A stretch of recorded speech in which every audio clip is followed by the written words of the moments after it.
안녕하세요. 7월 4일 목요일 마이드라에 오신 여러분들을 환영하고 축복합니다. 오늘은 우리 열림교회 최혜지 집사님이 오른쪽 무릎 수술을 하러 입원하시는 날입니다. 지난 주일에 구역 식구들과 함께 기도하며 안수했는데 집사님은 너무나 담대하게 다녀오시겠노라 말씀하셨습니다. 수많은 고난과 전쟁 속에서 승리하게 하시는 비결은 오직 여호와 하나님이 함께 계심을 믿는 믿음입니다. 여러분도 오늘 하루 어떤 일이 있으시든 말씀 안에서 주님 주시는 믿음으로 승리하시기 축복하며 오늘의 마이드라를 힘차게 시작해 보도록 하겠습니다. 자, 출발!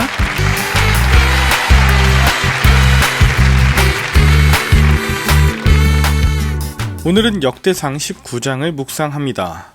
오늘 본문은 사무엘하 10장과 평행구를 이루는데요.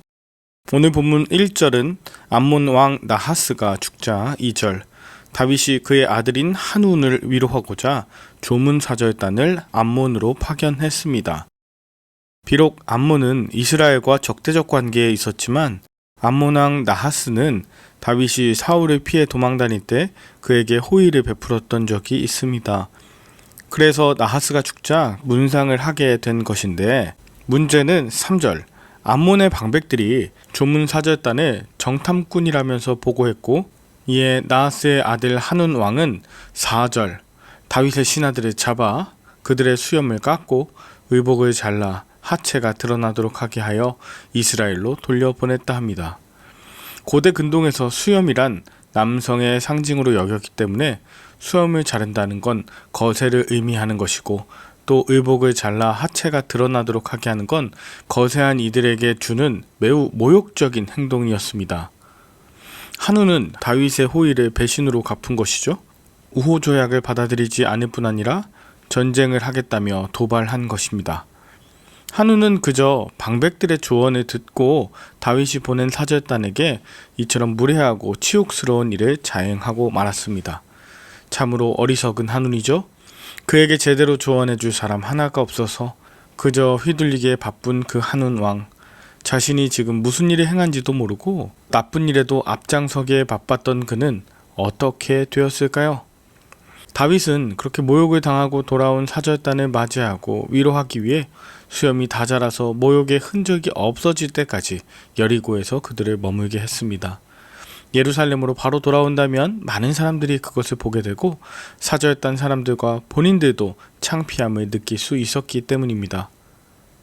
그리고 다윗의 적대적 감정이 매우 고조되자 암몬 왕 한우는 막대한 돈을 들여 아람 사람들을 연합군의 용병으로 고용합니다. 한우는 싸움을 잘하는 아람 사람들을 용병으로 모집하면 모든 문제가 해결될 거라고 생각했던 것입니다. 다윗은 암몬과 아람의 연합군을 상대하기 위해 요압 장군과 군대를 보냈습니다.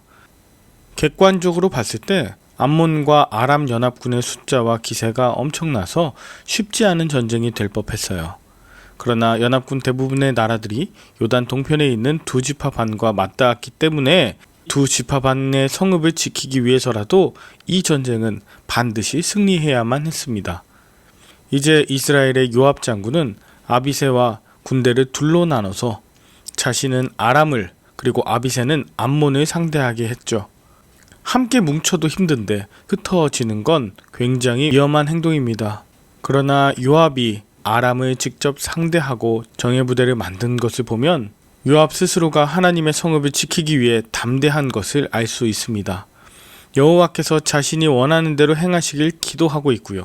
이렇게 요압 장군은 수적으로 열세인 상황에서도 예전에 다윗이 골리앗을 상대했을 때처럼 여호와를 의지하며 자기가 솔선수범하며 나아갑니다.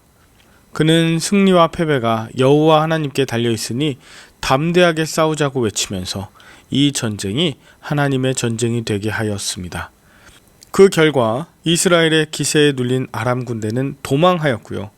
암몬 군대는 아람이 도망가는 걸 보고 아비새 군대와는 싸울 생각도 하지 못하고 성 안으로 들어가 숨어버렸습니다. 이스라엘은 피 한 방울 흘리지 않고 큰 승리를 거두게 된 것이죠. 그런데 이렇게 이스라엘에게 패한 뒤에 아람 사람들은 자존심이 상했는지 모여서 작전을 짭니다. 자신들의 패배를 받아들일 수 없었던 거죠. 이제 그 아람 사람들은 강 건너편에 있는 모든 아람 사람들을 불러와서 엄청난 대군을 만듭니다. 하지만 이번엔 다윗이 직접 군대를 이끌고 와서 그 아람군과 정면으로 싸워 큰 승리를 거두죠.